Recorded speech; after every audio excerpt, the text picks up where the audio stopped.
염세열 목사는 여의도 순복음교회에서 목회자로 훈련받고 또 10년 동안 말레이시아에서 선교하며 충성스럽게 사명을 다해온 목회자입니다. 앞으로 염세열 목사와 순복음 세종교회가 주님 안에서 하나가 되어 세종시의 복음화를 위한 귀한 역할을 감당해 주시기를 당부합니다.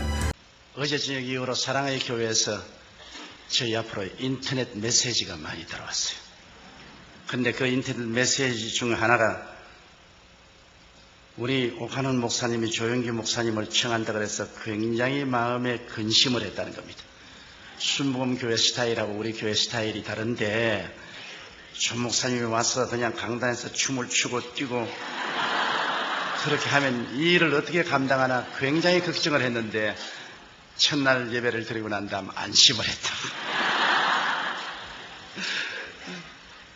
그래서 그 메시지를 받고 아주 대단히 저도 마음이 기쁘고 안심이 되었습니다. 저는 원래 뛸 줄을 모르는 사람입니다. 그리고 흥분할 줄을 모르는 사람인 것입니다.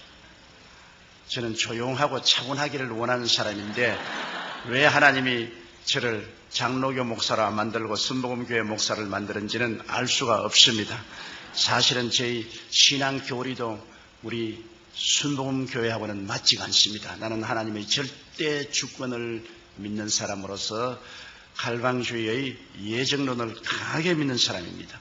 그런 사람인데 왜 순복음교회 목사가 되어가지고서 성령운동을 하는지 사람으로는 알 수가 없습니다. 그러나 제가 오카는 목사님을 만날 때마다 늘 감상해서 하는 것은 오카는 목사님 같은 신분이 계심으로 성령운동과 제자 훈련 운동을 연결할 수 있는 다리를 만들어 주셨다는 것입니다.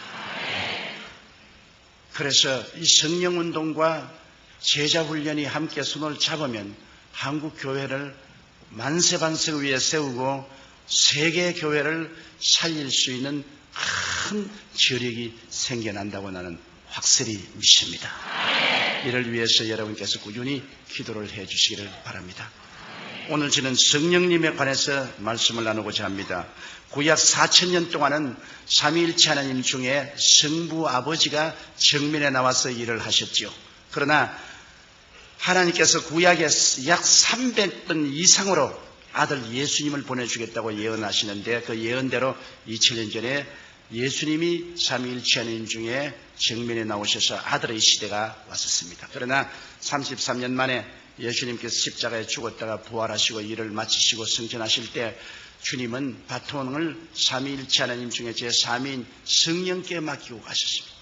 이제 내가 가면 성령을 보내겠다고 하시는데 오순절 날에 말씀하신 대로 성령이 임하여서 오늘날 우리가 사는 이 2000년 동안 복음시대에는 성령이 정면에 나와서 일하는 성령의 시대인 것입니다.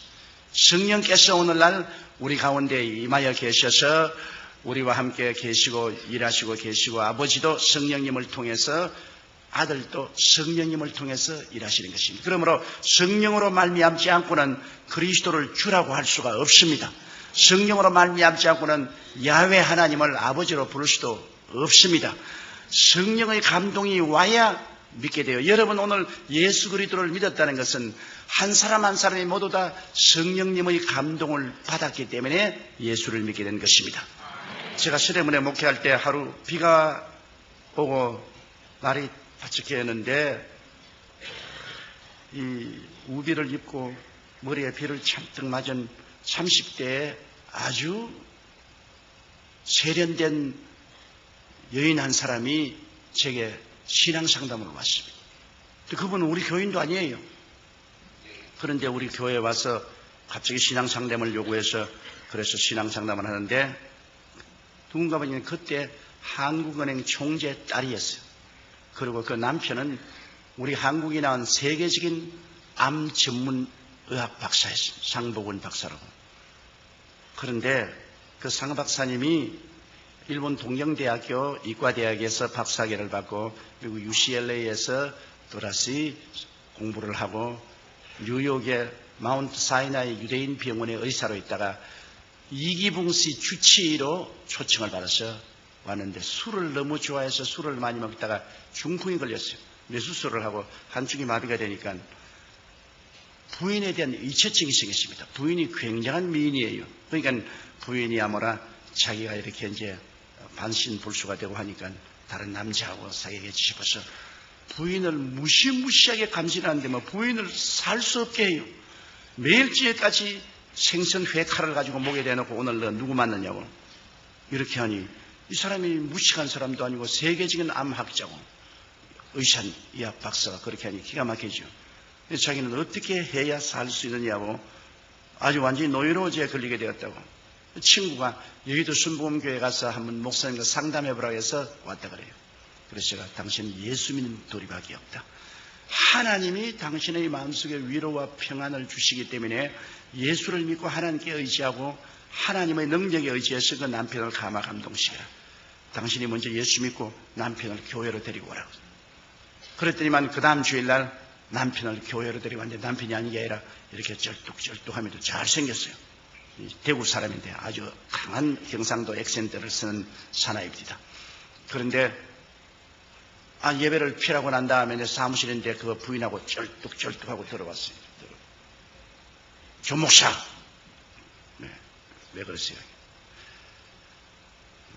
당신 말이야 설교할 때 우리 마누라만 쳐다보면 죽여버려. 기가 칵 막힙니다. 근데 내가 그때 우리 교인이 한 4,000명 됐어요. 내가 이 한 4,000명 성도 가운데 유독히 당신 부인을 쳐다볼 이유도 없고 또 당신 부인만 이쁜 줄 생각하느냐? 우리 집 사람도 당신 부인 뺨칠 만큼 이쁘다. 그러니까 그런 설점식에 좌우간 잔소리 말고 우리 마누라 꾀기만 하면 내 막 칼로서 막 조목사 찔러 죽인다. 이체증이라는 것이 이렇게 무섭구나. 그런데 이체증 덕분에 교회는 꼭 나와요. 마누라 지키려고. 그 부인이 교회 나오면 꼭 따라와서 부인 옆에 딱 앉아가실 뿐이에요. 근데 언제나 내 정면에 앉아있기 때문에 내가 설교할 때 이렇게 설교하다가 이렇게 봐야지. 이렇게 보면 또 자기 부인 봤다고 또 야단법석하라니까. 참 주일날 그 사람만 오면은 신경이 쓰이는데 아주 못 견디겠어요. 그런데 꼭 예배를 피라고 나면은 내 사무실에 들어옵니다.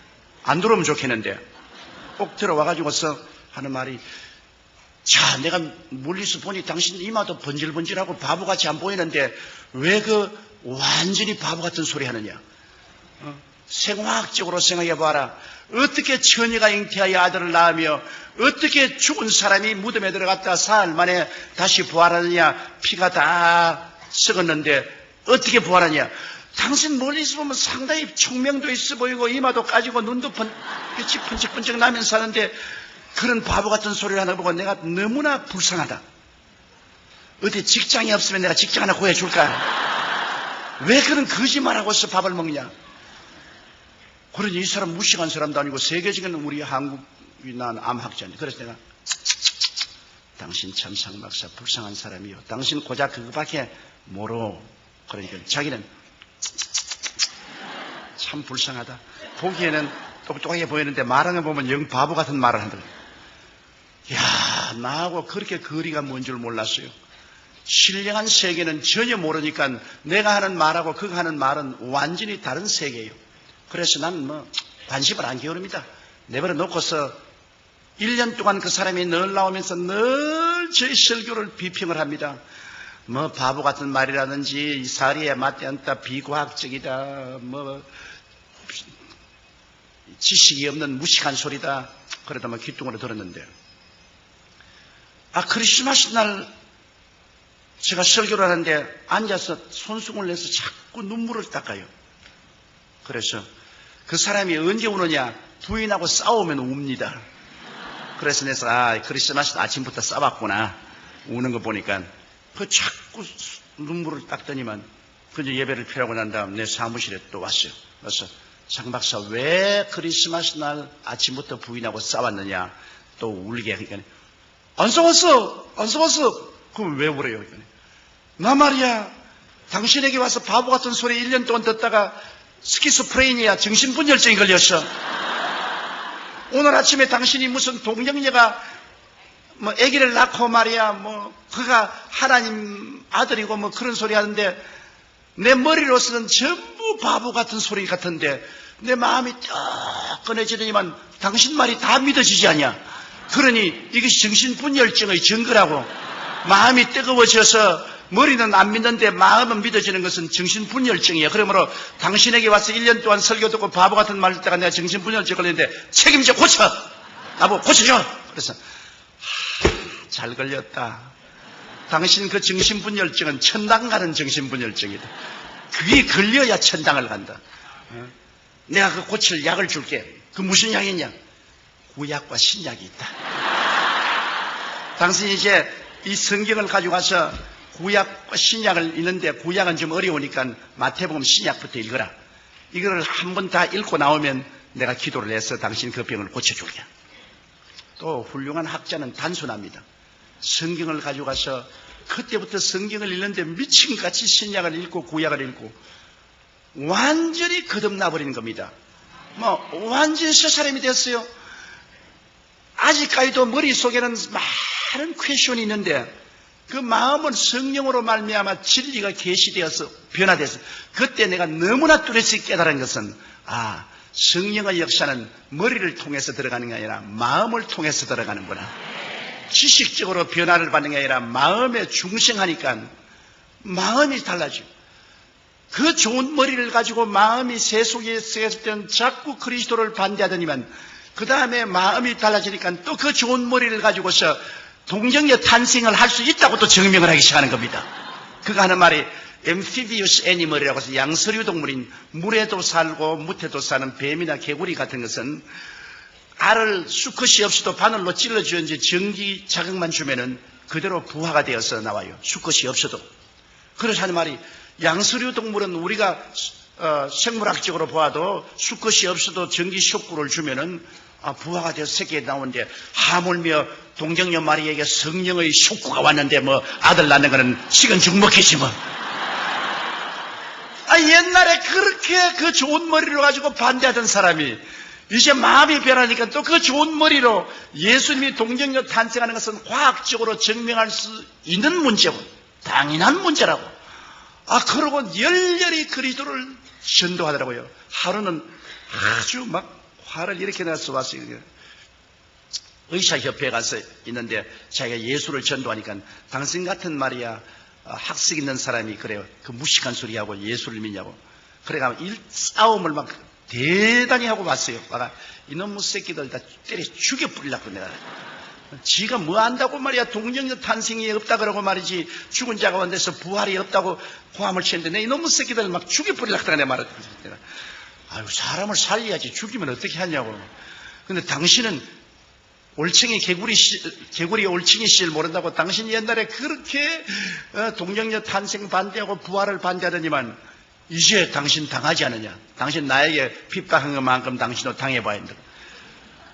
그놈들 말이야. 지가 뭘 잘한다고 조그만한 머리 가지고서 성경을 반대를 하고 달라드냐고. 하나님의 성령이 와서 마음을 변화시키니까 머리는 마음의 도구에 불과해요. 마음이 예수를 믿게 되면 머리는 다 예수님에 대한 증거를 하는 데 쓰고 마음이 안 믿으면 그 머리 가지고서 전부 반대로만 쓰는 것입니다. 그렇기 때문에 성령으로 말미암지 않고는 예수를 주라고 할 수 없는 이유가 거기에 있는 것입니다. 성령의 감동이 오면은 마음이 문이 열리고 녹아지고 하나님의 계시가 임하심으로 예수를 하나님의 아들로 보게 되는 것입니다. 이것은 이성적으로 증명할 문제가 아닙니다. 감각적으로 증명할 문제 아닙니다. 계시적인 신앙인 것입니다. 성령이 오셔서 우리에게 계시해 주시는 것입니다. 그러므로 예수 믿고 성령 받으면 성령이 예수 그리스도를 구주로 우리에게 증명해 주시는 것입니다. 여러분 예수 믿었기 때문에 다 성령 받은 사람들이에요. 그러나 성령을 받은 것하고 성령 충만하고는 틀립니다. 여러분 성령을 충만하게 받으면 하나님의 성령의 은사가 나타나기 시작하는 것입니다. 성령의 은사는 여러분 성경에 보면 고린도전서 12장에 지혜의 말씀 연사, 지식의 말씀 연사, 영분별의 연사, 예언의 연사, 방언의 연사, 방언 통역의 연사, 또 믿음의 연사, 기적의 연사, 병 고치는 연사도 있고 또 여러분 로마서 12장에 보면은 12장 6절로 8절에 섬기는 은사, 가르치는 은사, 구원하는 은사, 구제하는 은사, 다스리는 은사, 긍휼을 베푸는 은사들이 있는데요. 성령 충만하게 받으면 성령 충만은 여러분과 나를 봉사할 수 있도록 만드는 은사를 주시는 것입니다. 우리가 구원받아서 성령 받은 사람은 그 마음속에 아들의 영으로 성령이 오셔서 여러분 아버지로 부르게 하고 구원받은 자녀로서의 확신을 얻게 하지만은 이제 성령 충만은 봉사하기 위한 능력을 하나님이 주시는 것입니다. 그렇기 때문에 하나님 앞에 은사를 받아서 봉사하려면 성령 충만을 받아야 되는데요. 제가 처음 예수 믿고 구원을 받고 난 다음 다른 사람이 성령 충만 받았다 그러기에 나도 성령 충만 받기 위해서 1년을 기도를 했는데 성령 충만 못 받았어요. 성령 충만 받기 위해서 기도하면 막 우울해서 잠이 들고, 그리고 또 기도하려니까 할 말이 없어요. 한 5분 하고 난 다음엔 뭐 아무 할 말이 없어. 그러니까 아주 답답해요. 그래서 제가 이제 신학교에 들어왔는데, 신학교에 내 동창들, 그 다음에 후배들도 보니까, 뭐, 방언도 하고 막 그래요. 난 뭐, 영 아니라. 그래서 제가, 너희들 뭐, 방언한다고 뭐 큰 소리 하느냐? 나는 방언 안 해도 너희들보다 훨씬 낫다. 그런 큰 소리 했는데, 저하고 같이 동역을 하다가 나중에 저희 장모님이 된 최하실 목사님이 제가 동창을 들어왔는데, 내가 20대인데 이제 40이 넘어서 학교를 들어왔어요. 하는데, 그런 보면 늘 제일 앞자리에 수업 시간에 앉아가지고서 기도를 하는데 얼굴이 파랗게 아주 성령의 불이 임해가지고서 손을 떨면서 방언을 해요. 방언을. 그런데 내가 부럽기도 하고 밉기도 하고 그래가지고서 무식한 사람들이 그런 쓸데없는 소리 한다고 말이야. 알아듣지도 못한 말 무엇 때문에 하느냐 말이야. 아는 말로 해야지 모르는 말 그런 것 왜 하냐. 그렇게 했는데 토요일마다 우리 신학생들이 바고다공원에 전도를 나갔어요. 제가 학생회장이고 그때 그 최하실 목사님이 전도부장이었는데 이제 제가 북을 들고 이제 북을 치면서 매 토요일마다 바고다공원에 가서 주 예수의 강림이 부르나니 하고 찬송을 부르고 이제 바고다공원에 할 일 없는 사람 모인 사람이 다 모여오잖아요. 그럼 설교를 하는데 이 왠지 나는 훨씬 최하실 목사님보다도 조리 있게 서론 본론 결론을 만들어서 설교를 하는데 나만 설교하면 싸우자고 달라들어요. 거기 있는 사람들이 막 주먹을 휘두르고 집어치우라고 화음을 치고 나에게 막 고통을 주고 핍박을 주는데 이 최하실 목사님은 서론 본론도 없이 두루뭉술이 설교를 하는데도 다 사람들이 알아듣고 박수도 치고 또 하고 나면 더 하라고 하라고. 그런데 가만히 있으니 참 이상하다. 나는 최 목사님보다 훨씬, 최하실 집사입니다. 최 집사님보다 훨씬 내가 웅변적이고 논리 정연하고 지식적으로 설교하는데 나보고는 대들고 최하실 목사님 두루뭉술이 같이 그냥 저런 설교를 하는데 내가 봐도 웃었는데 그거는 말이야 보고서 그냥 박수도 치고 어떠한 사람 와서 안수교를 받겠다고 머리도 내밀고 그러고 더 하라고. 그래서 내가 물었습니다.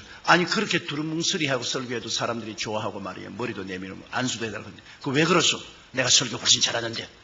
그러니까 조 회장은 성령 충만하지 않지 않아. 나는 성령 충만하고 방언 기도도 하고 그러므로 말미암아 나는 매일같이 기도를 3시간 이상씩 하는데 뭐 학생회장 뭐 하루에 얼마나 기도하나? 한 30분 기도한다. 그 30분 기도해가지고서 감화감동하는요. 그래 내가 속으로 결심했습니다. 나도 성령 충만 받아야겠다. 나는 예수 믿고 성령 받았지만 이제 봉사하는 능력을 얻기 위해서는 충만 받아야겠다.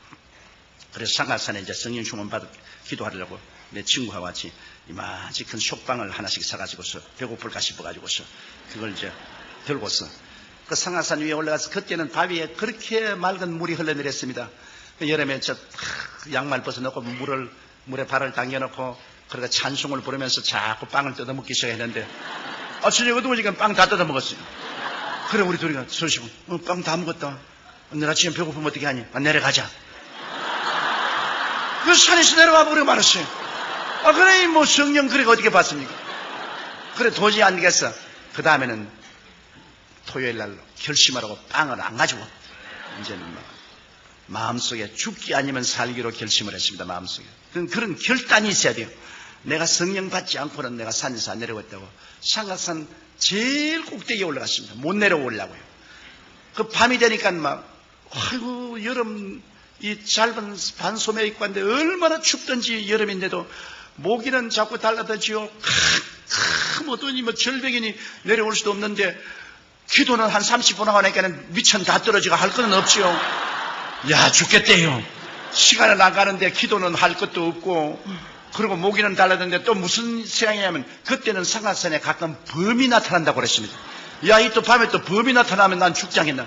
그래가 또 범하고 싸우겠다가 돌을 잔뜩 모아가지고서, 그래가 이제 돌을 손에 들고서 눈을 감으면 막 온 천지에 막 뱀이 올라오는 것 같아요. 눈도 못 감고 눈 뜨고 돌 뜨고서 성령 주옵소서, 성령 주옵소서, 성령 주옵소서. 범 오면 때리려고 그러셨어요. 그러니까 이거 기도도 안 되고 말이지. 나중에 밤 12시가 넘어 1시, 2시니까 막 허기증이 다가오고 한기가 오고 죽겠더라고요. 그래서 에라, 이 판재판 사판이다. 범이 와서 물어 죽든지 뱀이 올라와서 물려 죽든지 난 이제 성령 안 받으면 이거 아무것도 안 될 테니까 성령 충만히 받아야 되겠다. 그래서 돌도 다 던져버리고 그냥 이 소나무를 끌어안고 그때부터 제가 죄를 회개하기 시작했습니다.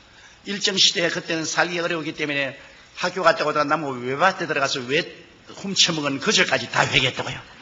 어릴 때부터 지은 죄를 다 죄를 막 회개하는데 성령이 임하시니까 죄가 없는 줄 알았는데 내 죄가 그렇게 많을 수가 없어요. 온갖 과거의 죄가 다 드러나기 때문에 그 죄를 그냥 눈물로 회개하고 그 다음에는 막 힘이 생겨서 막 고함을 치는데 외마디 소리로 하나님이여 성령 충만히 달라고 나같이 20대에 세상에 물 안 들고 주의 사업으로 돌아온 사람에게는 성령 안 주고 40이 넘어 죄는 다 지은 최입사 같은 사람에게는 성령 주고 하나님 불공평하다고. 나는 오늘 성령 안 주면 나는 이제는 신학교도 다 집어치워버리고 이제 목회도 안 하겠다고. 그리고 막 고함을 치는데 막 배창자가 끊어질 것 같아요. 아마 해산하는 고통이란 그런 거. 배창자가 끊어질 것 같아요. 그러니까 나는 막 기도를 하고 있는데 내 입에서 다른 말을 하고 있어요. 나는 분명히 한국말로 기도하고 있는데 입에서는 방언으로 말을 하고 있어요. 방언으로. 그리고 막 온몸이 막 불덩어리가 되고 막 성령이 충만해. 그래, 그때 그 성령 충만의 체험을 하고 난 다음부터 신학교를 졸업하고 제가 불광동에 개척을 갔는데 방언을 하니까 하루에 5시간 기도를 할 수 있어요. 아는 말로 기도하다가 또 방언으로 기도하다가 아는 말로 기도하다가 이제는 기도를 많이 할 수 있어요. 전에는 30분 기도하면 기도할 것이 없는데 성령께서 오시니까 도와서 아는 말로 기도하다가 또 미천 떨어지면 또 방언으로 기도하고 또 방언으로 한참 기도하다가 또 아는 말이 생각나면 또 아는 말로 기도하고. 그래서 불광동에서 제가 목회할 때 하루에 5시간 이상씩 기도를 했습니다. 물론 할 일도 없고 교인이 5명이니까 할 일도 없이 5명 매일같이 신방도 할 수도 없고 그러니까 천막교에 앉아가지고 하루에 5시간씩 기도를 합니다. 5시간 기도하면 온몸이 불덩어리 같아요. 그리고 강단에 일어서서 설교를 하려고 하면 마치 공중에 떠있는 것 같아요. 그러니까 그때부터 하나님께서 기사와 이적을 허락해 주시더라고요. 제가 제일 처음 놀라운 기적을 체험한 것은 그 천막 옆에 토담집을 지어놓고 이렇게 있는데 저녁 12시가 돼서 아무래도 이 천막에 가서 기도해야 된다고 추운 겨울인데 천막에 나오니까 청년들이 몇 사람 와서 철야 기도를 하고 있는데 누가 나 덩어리를 턱 들이니까 거지가 하나 와서 아주 초라하게 익은 거지가 하나 와서 덩어리를 턱 들면서 선생님이 이 교회 목사입니까? 그래서 난 목사가 아니고 전도사라고. 그러니까 나 기도 좀 해주시겠어? 그러니까 안진뱅이에요. 당신 어떻게 왔을까? 내가 서울역에서 이 구걸을 하고 있는데 어떤 사람이 지나가면서 하는 말이 너 저 불광동에 천막교회 찾아가면 그 전도사가 하나 있는데 그 사람이 병자회에서 기도하면 병이 나는다 하더라. 너 팔자를 고칠 수 있으니까 한번 가보라. 그래서 하루 종일 버스 저 기사들에게 사정을 해서 아침에 출발한 것이 밤 12시가 넘어가지고서 왔는데 이렇게 안진뱅이가 대가지고서 손에다가 송곳 같은 거 가지고서 이렇게 끌고서 와요. 무릎에는 이렇게 고무를 대가지고서 이렇게 끌고 이렇게 그래 아주 몸이 얼음장 같고 그렇더라고요. 그래서 내가 그 전도사인데 아유 날 좀 살려주십시오. 나는 안진병이가 돼서 이렇게 이게 얻어먹기도 너무나 고통스럽고 그래서 내가 겁이 나기 때문에 야 너 예수 안 믿는 사람은 아무 기도해도 소용이 없다 그래. 변명하려고 그러니까 믿겠습니다. 그것도 믿겠습니까? 또 할 수 없이 예수께로 인도했어. 인도하고 난 다음에 그 몸에다 손을 얹고 기도하려니까 내 믿음이 하나도 없이 다 날아가 버린 거라. 한 방울도 내 마음에 믿음이 안 들어. 기도도 안 나와요. 왜냐? 이런 사람이 어떻게 낫노 말이야. 완전히 보니까 이 다리가 둘이가 말라가지고서 나무 같아요. 이 지팽이 같아요. 무릎 밑에는 지팽이 같아요. 근데 나는 그런 거 낫는 것도 못 봤고 성경에 금과 은은 내게 없어 내게 있는 것으로 내게 주지 나사렛 예수 이름으로 일어나라는 그 말만 내가 기억이 나서 에라 한번 써먹어야 되겠다고. 그래서 아무래도 내 느낌도 없겠어. 딱 일어나가 나를 쳐다보라. 금과 은은 내게 없으나 내게 있는 것으로 내게 주려니 나사렛 예수 이름으로 일어나라. 구자마니까 댕그라고 달려 일어나지. 안 나왔어요. 그러니 베드로와 요한은 되는데 나는 안 된다고. 그런데 베드로와 요한은 내게 있는 것으로 내게 주니까 내게 있는가 보니까 내게 아무것도 없어요. 내게 아무 믿음도 없다고. 그래서 야 나 안 되겠다. 이거 앉아 있어라. 나 믿음을 좀 얻어야 되겠다. 그래서 내가 앞으로 나가서 흙으로 이렇게 강단을 만들어 놨는데 그 흙 강단에 엎드려 가지고 하나님 왜 저런 거를 보내 가지고서 나를 이렇게 고통을 줍니까? 나는 못 고칠 줄 주님이 알지 않습니까? 근데 저 불쌍한 놈 저 나를 기대하고 왔는데 저거 나 어떻게 보냅니까? 그러니 주님이 죄를 제 발로 걸어 나가게 하든지 안 그러면 내게 능력을 주셔서 고쳐주는지 어떻게 일을 해줘야지 어떻게 합니까? 그러고 난 다음 기도가 안 되기 때문에 방언으로 내가 기도를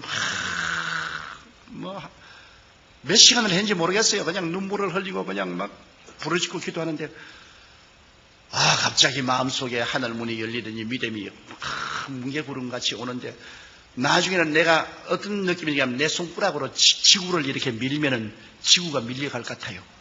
그런 마음의 믿음이 들어오더라고요.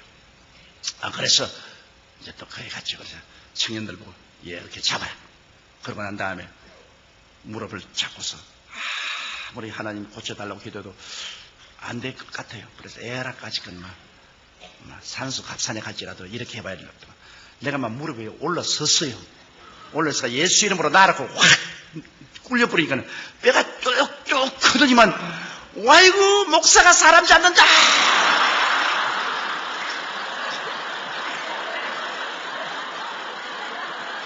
나도 이제 어쩔 도리가 없어요. 그래가지고서 이놈을 잡아서 탁 일으키니까 두 다리가 부러져가지고서 덜렁덜렁 하더라고요. 참 기가 그러니까 그 청년들이 다 놀래가 다 달아났는데 말이죠. 왜냐하면 동참지 안 지으려고 엄마가 과음치고 울고 아이고 내 죽는다고 그러면 그래 내가 예수 이름으로 미안하니 그러라고 해서 내가 확 밀어제껴버리고 눈을 탁 따졌다.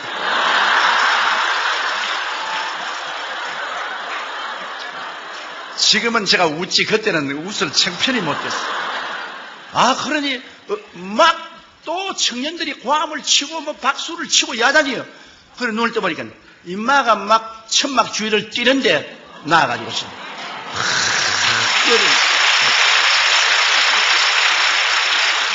그래서 내 평생에 처음 기적을 보고 이게 꿈인지 생신지 내가 알 수가 없어요. 그래가 이놈이 그 이탈부터 동리에 나가가지고서 전도를 하는데요. 여러분 나는 쩔름발이였는데 저 전도사님 가서 안수받고 내가 쩔름발이가 나왔다고 전도를 하고 돌아다니니까 내가 아무리 전도해도 안 오던 사람들이 천막에 교인들이 꽉 들어찼어요. 그 시골에서는. 그래 이제 전부 다 내가 병 고칠 줄 알고 있으니까 내가 별 도리가 없지요. 그날 설교를 하고 난 다음 그때는 전기가 없어서 이렇게 램프를 이렇게 달았는데 그 램프불을 밝혀가지고서 여러분 오늘 여러분께서 이 병 나을 줄 알고 왔는데 갑자기 오니까 여러분에게 중한 병자는 못 없을 줄 압니다. 그러므로 감기 들린 사람이나 목살 앓는 사람 이런 사람 앞으로 나오세요. 그러니까 저 뒤에서 전사님 그래. 왜 그래? 아니 왜요? 그러니까 여기 내가 태어날 때 머리 벙어리 된 처녀 둘 데리고 왔는지 그래. 이를 어떻게 감당하는지 진짜 이제 큰일 났어요. 태어날 때부터 머리 되고 벙어리 된 걸 갖다가 내가 어떻게 고치냐.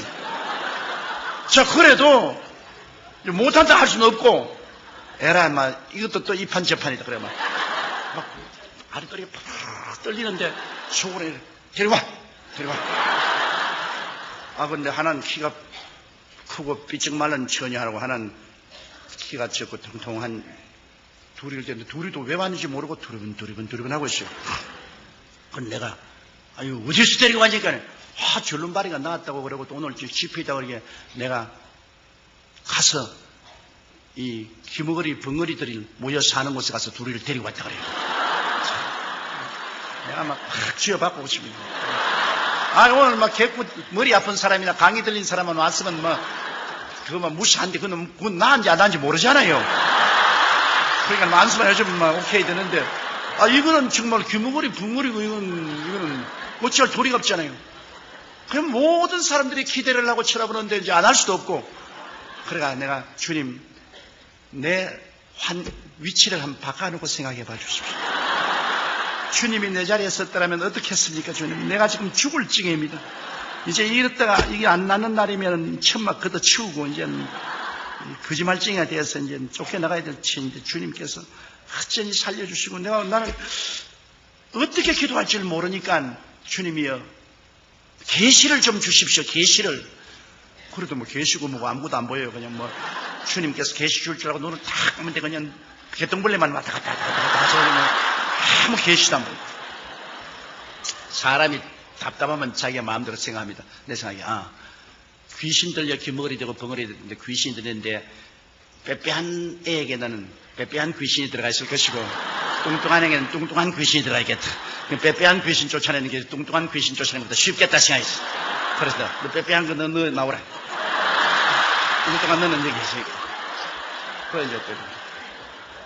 그래 이제 걔에게 이제 귀에다가 내가 손을 얹고 한다. 하나님 아버지 이 귀머거리를 고쳐주옵소서. 그리고 예수 이름으로 귀먹은 귀신아 나오라. 그렇게 하고 난 다음에도 손가락을 뺄 수가 없어요. 겁이 나가지고. 그러니까 또 좀 기도하고 또 나오라 하고 또 기도하고 너무 오래 하니까 교인들이 그만 이상해서 하고 보고 있어요. 이제 손을 뺏는 날이면 이제 운명의 시간이 다가오는 거거든요. 그게 하나님의 기적이라는 것은요 편안한 데서 안 나타나요. 운명의 시간이 다가와야 기적이 나타나는 겁니다. 벼랑에 서서 이것이냐 저것이냐 막 완전히 막다른 골목이 나는 완전히 막다른 골목. 이거는 젖먹던 힘을 다 내가지고 기도를 하고 그다음 손가락을 탁 뽑고 그것도 용감하게 그냥 싹 돌려 세워가지고서 그래가지고 내가 이쪽 귀에다가 이러니까 돌아봐요. 그런데 저쪽에 또 이렇게 돌아봐요. 그래서 내가 뒤에서 엄마 그러니까 엄마 이래요. 아빠 하나님 그래요. 와 하나님이 응답했구나. 그래 그 다음부터 내가 그 자리에서 예수 이름으로 승리를 얻었네 그거를 한 구절을 가르치겠네.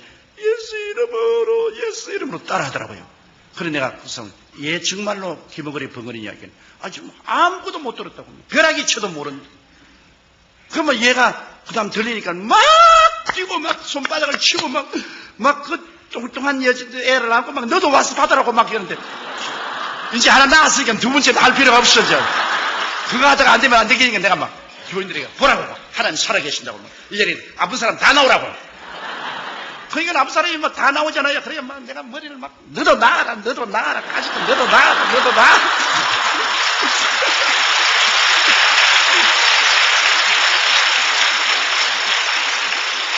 그래가 내가 솔직히 말해서 팔자에 없는 신유의 주의 종이 됐다고요. 내가 원해서 된 것이 아니라 환경이 그렇게 되어서 안 할 도리가 없어가지고서. 그래가 3년 만에 그 산골짜기에서 교인이 500명이 됐어요. 그러니까 하나님이 기사와 이적을 나타내니까 그러한 많은 사람이 모여와서 그때부터 병이 낫고 복음이 전거되기 시작해요. 그것이 내가 하루에 5시간씩 기도할 수 있었기 때문에 그런 일이 생기는데, 그 기도를 그렇게 할 수 있는 것은 성령을 충만히 받고 난 다음에야 기도할 수 있는 힘이 오더라고요. 내가 그냥 성령 받고 난 다음에 중생하고 난 다음에는 그렇게 기도할 열정도 안 생기는데, 내가 성령 충만히 받고 그 다음 방언 기도도 할 수 있고 그렇게 하니까 그 다음부터 오랫동안 기도하게 되고, 오래 기도하니까 은사가 나타나기 시작해요. 성령은. 그래서 성도들에게 그냥 성령 충만히 받으라고 강조를 하고, 그 다음 성령 은사를 받으니까 뭐 섬기는 사람, 봉사하는 사람, 전도하는 사람 생겨서 열심히 봉사하고 전도하게 되고, 교회가 그때부터 눈부시게 발전해서 제가 61년도에 서대문에 나왔는데 1970년도에 가서 교인이 18,000명이 됩니다. 그러니까 그 서대문 거기가 험한 곳입니다. 그게 왜냐하면 세문안 교회가 있고, 그 다음에는 정동교회가 있고, 독립문성결교회가 있고, 아현감리교회가 있고, 한국의 대표적인 정직한 교회가 있는데 그 한가운데 딱 제가 들어갔어요. 사람들마다 너 이제 망했다, 그거 들어가서 너는 살아남지 못한다 그랬습니다. 그때 내가 나이 26살이었습니다. 그러니까 뭐 시퍼런 젊은 놈이 그 들어가서 어떻게 합니까? 그래도 제가 하나 깨달은 것은 사람들의 필요를 채워주면 사람들이 온다. 배고픈 사람에게 밥 주는데 안 올 테겠느냐? 목마른 사람에게 물 주는데 안 올 테겠느냐? 그때 한국은 개발연대라 60년대 전라도와 경상도에서 사람들이 많이 서울로 와서 올 때 갈 데가 없어서 방황하는 그때 교회를 개방해놓고 교회에서 자기도 하고 교회에서 생활하도록 내버려놓고, 그 다음에 가난하고 헐벗고 굶주리면 병이 많지 않습니까? 그러므로 병자 위한 기도를 하고 위로와 격려를 해주니까 뭐 교인들이 모여오는데 구름대같이 모여와요. 그래서 오늘날 70만 성도까지 올라오게 된 것입니다. 이러므로 사람들이 와서 괜히 교회를 외형적으로 안 보고 이 굉장한 교회라고 하는데 저는 늘 대답한 것입니다. 이건 내가 한 건 아닙니다. 성령께서 역사하는 것을 나는 곁에 따라다니며 구경만 했지, 성령의 역사했지 나는 구경밖에 한 것이 없습니다. 내가 어떻게 합니까? 나는 못해요. 나는 어림도 없어요. 성령 충만받고 성령의 은사가 나타남으로 말미암아 이런 일을 했다고 제가 늘 그런 증거를 합니다. 그럼 성령과 우리의 관계는, 성령께서 우리가 예수 믿을 때 우리가 성령 받고 난 다음에 그 다음 성령 충만해서 성령의 은사가 나타나면, 성령의 은사로서 우리가 섬기면 하나님의 영광이 나타나기 때문에 하늘나라가 크게 확장되지요. 예수님께서 말씀하기를 내가 아버지께 구하겠으니 그가 또 다른 보혜사를 너에게 주사 영원토록 너희와 함께 있게 되는데, 여기에 다른 보혜사라는 말이 의미가 깊습니다. 여러분, 제자들은 마땅히 말을 했을 거 아닙니까? 예수님, 우리 다른 보혜사 필요 없어요. 예수님 우리와 같이 계셔주세요. 그렇게 말할 것인데, 예수님께서는 제자들에게 내가 다른 보혜사를 보냈다 할 때 제자들이 그런 질문 안 했습니다. 이 다르다는 말이 헬라어에 두 가지가 있는데요, 알로스라는 말이 있고 헤테로스라는 말이 있습니다. 보혜사라는 것은 파라클레토스인데, 알로스 파라클레토스하고 헤테로스 파라클레토스가 있는데, 예수님이 말씀하시는 것은 알로스 파라클레토스라는 말을 썼습니다. 알로스라는 말은 똑같은 것 중에 하나입니다. 두 개가 뭐 똑같아요. 같은 모양이고 같은 무게고 뭐 같은 형식이고 똑같은데 둘 중에 하나 다른 거 할 때 알로스라 했습니다. 그런데 헤테로스는 전혀 다른 겁니다. 이 마이크하고 이 강단은 완전히 다르죠. 이거 할 때는 헤테로스라는 말을 씁니다. 그런데 예수님께서 나는 처음 보혜사인데 내가 가면 아버지께 구해서 알로스 파라클레토스를 보낸다. 나와 전혀 같다. 내가 하나님이냐? 그도 하나님이다. 내가 사랑하냐? 그도 사랑한다. 내가 병을 고치느냐? 그도 고친다. 내가 귀신 쫓아내느냐? 그도 쫓아낸다. 내가 하나님 아버지를 나타내느냐? 그도 나타낸다. 전혀 똑같은 것. 그래서 이 알로스 파라클레토스는 성령 오시면 예수 오신 것과 같고, 또 예수님 계시면 성령 오신 것과 같고, 전혀 같은 것 중에 둘 중에 하나는 그는 알로스라는 말을 씁니다. 그래서 예수님께서 내가 가면 아버지께 구하겠으니 나와 똑같은 다른 보혜사라고 했다. 그러므로 성령이 오시면 예수님이 하신 일을 꼭 그대로 할 수밖에 없습니다. 여러분, 주님께서는 말씀하기를 내가 가면 나를 믿는 자에게는 나보다 더 큰 일도 행하겠다고 했는데, 예수님과 알롯으로 꼭 같으니까 예수님께서 사역하신 그 사역을 성령께서 그대로 반복을 하시는 것입니다. 그것을 우리가 꼭 알아야 돼요. 그래서 오늘 성령 시대에는 예수님 시대에 하던 일은 다 지나갔다고 생각하면 안 되는 것입니다. 예수님 시대에 구원하던 사역은 오늘날도 계속되고, 예수님 시대에 귀신 쫓아내는 사역도 오늘날 예수 이름으로 그대로 되고, 예수 이름으로 병자를 고치는 사역도 그대로 이루어지고, 예수 이름으로 변화를 가져오는 것도 성령이 그대로 하는 것입니다. 성령 오심은 바로 예수님 오심과 꼭 같은 것입니다. 그런데 여기에 보혜사란 말이 의미가 상당히 깊습니다. 보혜사란 말은 영어로는 컴포터, 위로자라고 말하고 한국은 보혜사라고 하는데 원래는 헬라의 법정에서 사용하는 말인 것입니다. 파라클레토스라고. 그것을 설명하기 위해서 제가 하나의 간단한 예를 하나 만들면, 어떤 큰 부잣집 아들이 있었는데 아버지가 굉장한 부자예요. 그러나 그 아들은 좀 머리가 둔해서 이 행정 능력이 없어요. 그런데 아버지가 세상을 떨면서 그 많은 부동산과 동산을 다 이 아들에게 상속을 주었습니다. 그런데 이 아들이 친구를 사귀었는데 그 친구는 굉장히 머리가 좋고 웅변이고 능력이 많은 친구지만은 가난뱅이에요. 아무것도 없어요. 그런데 그 친구가 이 부잣집 아들에게 와서 뭐라고 말하냐면, 자네가 그렇게 많은 동산도 가지고 부동산도 가지고 있는데 자네 이거 어떻게 다 격리 관리할 줄 모르지 않느냐? 나에게 부동산도 넘겨주고 동산도 다 넘겨주면 내가 너에게 돈 필요할 때 돈 해주고 이거 다 이식을 취하고 재산을 늘려줄 테니까 내게 다 맡겨라. 두려워하지 마라. 내 너하고 같은 친구 아니냐? 그래서 이 사람이 인감도장도 주고 부동산 등기 서류도 주고 돈도 다 맡겨줬어요. 얼마 있지 않으니까 이 사람이 자기 온 식구를 다 데리고 술에 싣고서 집으로 돌아왔어. 그 왕하니까, 야 임마 나가. 합법적으로 이 집도 내 집이고 이 땅도 내 땅이고 너희 부동산 동산도 다 내 거다. 네가 내게 넘겨줬지 않느냐? 내가 다 내 거다. 넌 나가라. 졸지에 밖으로 쫓겨나가서 거지가 됐습니다. 그러니 이제 어떻게 합니까? 할 수 없어 고소할 수밖에 없죠. 법정에 고소를 해서 재판날에 이제 재판관이 앉아있고 모든 사람들이 그 유명한 재판이니까 구경하러 입추 여지가 왔는데 그 재판관이 원고를 보고 말합니다. 야, 원고, 자네가 이게 집도 그러고 부동산 동산 다 자네 것인데 사기를 당했다 그러는데 자네가 그에 대해서 변명을 해보라. 이 사람이 머리가 둔하고 말도 잘 못하고 사람이 좀 모자라니까 눈물만 흘리고 말을 못하죠. 그런데 그러면 피고가 말해버려. 이 사람 얼음에 박 밀듯이 청산유수로 설명을 합니다. 이것은 내가 이 집에서 봉사해주고 다 섬겨준 그 대가로서 내가 이 동산도 없고 부동산도 다 없고 이건 다 합법적인 내 것이고. 그러니 재판관도 다 모개를 하고 모든 사람 다 모개를 끄덕. 이제는 이 원고인 부잣집 아들은 재산 다 잃을 뿐 아니라 이제 무고죄로 잡혀 들어갈 정도가 됐습니다. 그런데 헬라의 법정에서는 판단을 내리기 전에 묻습니다. 원고, 너에게 보혜사가 있느냐? 파라클레토가 쓰겠느냐? 보혜사가 있으면 보혜사를 통해서 설명을 해봐라. 반드시 그 기회를 줍니다. 그런데 저 뒤에 그 동리에서 아주 명망이 있고 오래 살았고 존경을 받고 훌륭한 사람이 일어나가지고서 그 부잣집 아들을 보고 날 보혜사로 인정하라. 인정 안 하면 법적인 요건이 구성이 안 돼요. 날 인정하라. 날 인정하라. 그러니까 이 친구는 인정을 하면 가만 안 둔단 말이야. 인정하라. 보혜사는 세워봐라. 가만 두는 거야.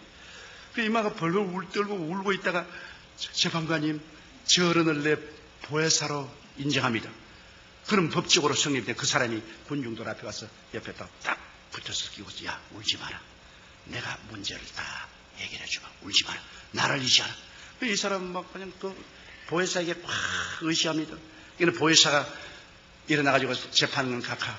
내가 오랫동안 이 동네에 살아서 이 부잣집 사정도 알고 이 젊은이 사정 아는데 이거 다 젊은이가 꾸민 사기라고. 그 증명을 두고 아주 참 유치하게 모든 것을 설명을 하니까 재판관도 모든 것이 다 밝혀지고 모든 사람들이 저런 나쁜 놈이 있나. 그러니까 재판관이 판결 내리기를 이 부동산과 동산을 모두 다 이 원고에게 돌려주라.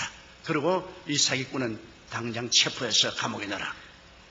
그렇게 될 때 이 파라클레토스, 바로 보혜사가 이 사람을 살려준 것입니다. 그러면 성경에 보면 예수님께서 다른 보혜사를 보내겠다는데 예수님은 첫 보혜사고 성령은 두 번째 보혜사인데요. 왜 우리에게 보혜사가 필요합니까? 아담과 하와가 에덴 동산에서 나쁜 친구를 사귀었어요. 원래 하늘과 땅과 세계의 모든 영광은 사람에게 준 것인데, 아담과 하와가 이 세상의 임금으로서 아담과 하와에게 준 것인데, 아담과 하와가 나쁜 친구인 뱀을 사귀었어요. 뱀의 게임에 넘어가서 다 넘겨주었습니다. 누가복음에 보세요. 사탄이 와서 예수께 말하기를 너가 내게 절하면 이것 천하 영광을 내게 주리니 이는 내게 넘겨준 것이라고 했습니다. 아담과 하와가 게임을 받아서 다 넘겨줬어요. 그때로부터 시작해서 마귀는 아담과 하와 그 후손들을 도적질하고 죽이고 멸망시키는 일을 해서 온갖 고통과 괴로움을 우리가 다 당했습니다.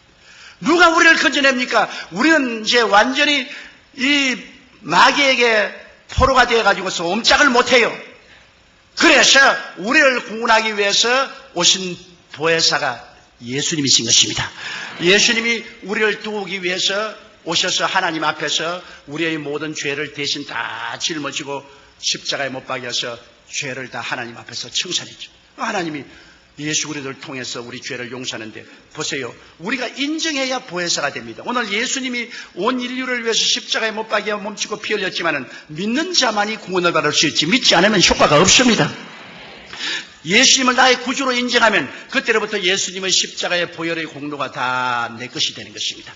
내가 용서와 의와 영광을 얻게 되는 것입니다. 그래서 예수님이 십자가에서 우리를 위해서 하나님 앞에서 잃어버린 것을 도로 다 청산하고 내가 다 이루었다 했을 때 주님께서는 죄를 다 용서하시고 마귀와 세상을 이기시고 질병을 주님께서 청산하시고 저주를 다 주님께서 제하시고 사망과 음부를 이기시고 주님께서 부활하시면서 하는 말이 이제 내가 또 다른 보혜사를 보내겠다.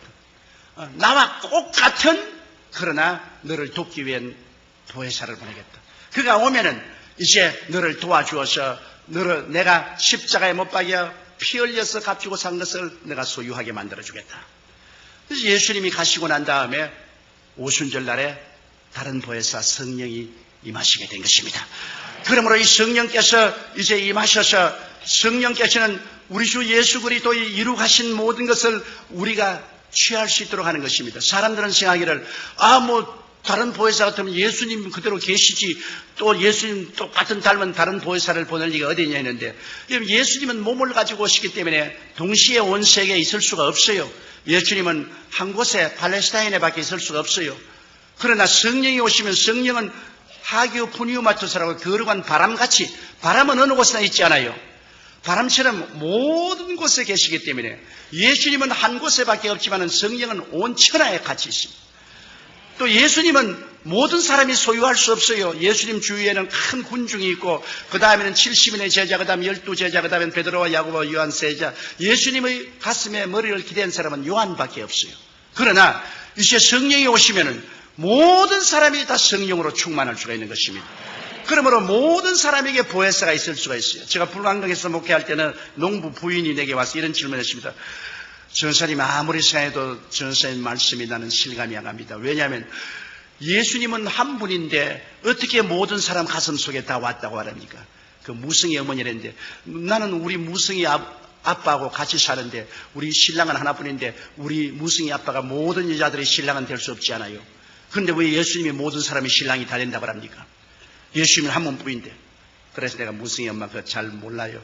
무성이 엄마 집에서 교회까지 올 때 논둑을 걸어서 오지요. 그런데 논에 물이 가득할 때 달밤에 보면은 논에 무엇이 보입니까? 달이 보이죠. 김씨 논에도 달이 있고 박씨 논에도 달이 있고 석씨 논에도 달이 있고 윗동네 우물에도 달이 있고 아랫동네 우물에도 달이 있고 달이 있잖아요. 그래요. 물이 없으면 달이 없는데 물이 있으면 달이 다 그 안에 있잖아요. 성령은 바로 물과 같습니다. 성령을 받으면 성령을 통해서 모든 사람 속에 예수님이 와 계십니다. 그러니까 맞다. 그 아줌마 이거 알았어요. 그렇게 말합니다. 이제 성령을 통해서 예수님이 모든 사람 속에 다 와 계실 수가 있는 것입니다. 옛날에는 예수님이 특정인들만 같이 계셨지만은 이제는 성령을 통하여 모든 사람은 같이, 그 성령은 바로 예수 그리스도 영인 것입니다. 그리스도와 똑같은 알로스 파라클레토스 돕는 자로서 예수님과 똑같은 사역을 같이 하기 때문에 나를 믿는 자는 내가 한 일을 저도 행할 것이요 이보다 더 큰 것도 하리니 내가 아버지께로 감이라. 이제는 오늘날 예수 그리스도 이름을 의지하고 우리가 더 큰 것도 역사할 수가 있는 것입니다. 오직 우리가 믿음이 없기 때문에, 두려워하기 때문에 역사하지 못하지만 우리가 믿고 두려워하지 않고 기도하면 하나님의 기사와 이적이 나타날 수가 있는 것입니다. 그런데 이제 이 성령께서 와 계시고 우리가 이 성령님과 같이 이제 살면은 이제는 오늘날 20세기가 되어도 옛날과 꼭 다름없이 예수님은 어제나 오늘이나 영원토록 동일하게 성령을 통해서 우리가 기도할 때 역사하시는구나. 예수님께서는 성령을 통해서 꼭 나타나는구나. 변함이 없구나. 그런 것도 압니다. 아는데 이 성령님은 여러분 그냥 바람이나 물이나 무슨 그런 것이 아니고 인격적인 하나님인 것입니다. 지식과 감정과 의지가 있습니다. 눈에는 안 보이지만 성령은 인격적인 하나님이기 때문에 인격적인 하나님을 알아야 돼요. 제가 서대문에서 목회할 때 1964년도에 성도가 3,000명이 됐는데요.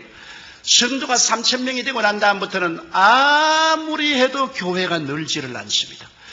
나의 목표는 그때 영락교회가 6,000명이기 때문에 영락교회에 많지면 교회가 돼야 되겠다. 그래서 우리 서대문에서 교회를 지을 때 영락교회에 가서 내가 자로 재었습니다. 영락교회 앞에 뒤로 재고 옆으로 재고 그러니까 영락교회 사찰이 왜 이렇게 하냐 해서 나는 우리 한경희 목사님을 존경하고 한 목사님이 하시니 교회와 똑같은 교회를 지으니까 날 보고 당신 참 웃기는 소리 했는데 한 목사님이 어떠한 분인데 당신이 감히 한 목사님과 경쟁하려는 그래서 경쟁을 하는 것은 아니지만은 옛날 공자도 후생이 가외라고 뒤에 오는 사람이 더 무섭다고. 한경경 목사님을 하나님이 그렇게 사용했으면 나를 못 사용할 이가 있겠어요. 그래서 내가 그릇을 크게 하기 위해서 그렇게 합니다. 그래서 우리 서대문에서 교회를 지었을 때 영락교회하고 글상수를 똑같이 넣는데 영락교회보다 2줄을 더 넣었습니다. 좀 더 크게 하려고. 그렇게 했는데 3,000명이 오고 난 다음에는 교회가 안 늘어요. 내가 아무리 설교를 하고 기도를 하고 철야를 하고 신방을 하고 해도 안 늘어요. 하루는 새벽 기도를 하고 난 다음에 추운 겨울인데 너무너무 답답해서 저 구석에 앉아서 울었어요. 하나님, 왜 나는 3,000명 이상은 도저히 목회가 안 됩니까?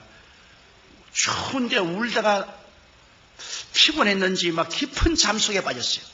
아주 깊은 잠속에 빠졌는데 비몽사몽간에 제가 하나님 앞에 서 있는데 하나님은 안 보여요. 근데 내 생각에 하나님 앞에 서 있다고 생각했어요. 그런 장엄하고 영광스러운 있는데 하나님 음성이 들려오셨어요. 사랑하는 아들아, 네가 교회가 3,000명 이상으로 성장하기를 원하느냐? 아이고, 하나님 3,000명 이상으로 성장하기를 원합니다. 나는 세계 최대 교회가 되는 것을 보고 싶습니다. 그러니까 그럼 내가 하나 묻겠다. 이스라엘 백성이 광야에 나가서 메추라기를 잡으러 갔다라면 몇 마리 잡았겠느냐?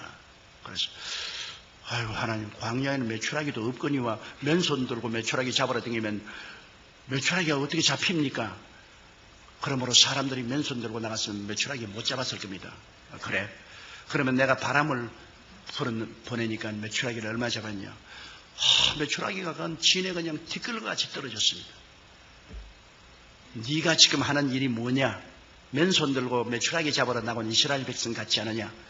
네가 인간의 수단과 방법과 힘으로 그냥 고함치고 설교하고 그냥 신방하고 온갖 짓을 해도 맨손으로 뭘 잡느냐? 성령님께 의지해서 성령 바람이 불어오면 죄인들이 메추라기 떨어지듯이 너희 교회로 떨어지지 않겠느냐? 그래서 내가 그게 비몽사몽간인데도 주님, 나 예수 믿었으니 성령 받았지 않습니까? 그리고 내가 또 성령 충만도 받고 은사도 받아서 방언도 하고 하는데 성령 다 받아주겠네. 야 이놈아! 그게 이놈아 너 큰일이다. 성령이 무슨 장난감인 줄 아느냐? 성령님은 장엄한 하나님이시다. 하나님을 하나님으로 모셔야지 뭘 성령 받았으면 내가 성령에 대해서 다 안다고? 막 그 호통에 내가 막 혼비백산에서 잠에서 깨어나서 깨어나니까 그 추운 겨울인데 오그리고 너무나 마음에 들어요. 그 길로 제가 사무실에 뛰어가서 하나님이 성령과 교통하라 했는데 교통을 찾아보니까 바로 고린도 후서 13장 13절 14절이 되어 있어요. 하나님의 사랑과 예수 그리스도의 은혜와 성령의 교통, 그걸 갖다가 헬라어로 보니까 코이노니아투 하기우 푸니오마투스라고 되어 있어요.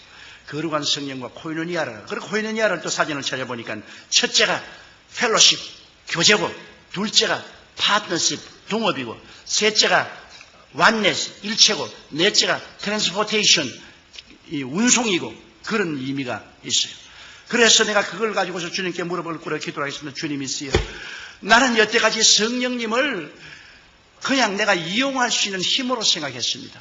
성령님을 하나님의 장엄한 인격으로 생각하지 아니하고 내가 이용할 수 있는 힘으로 생각해서 그저 성령 받았다, 성령 충만하다 그런 소리를 했는데 너무나 잘못했습니다. 성령을 슬프게 한 죄를 용서하여 주시옵소서.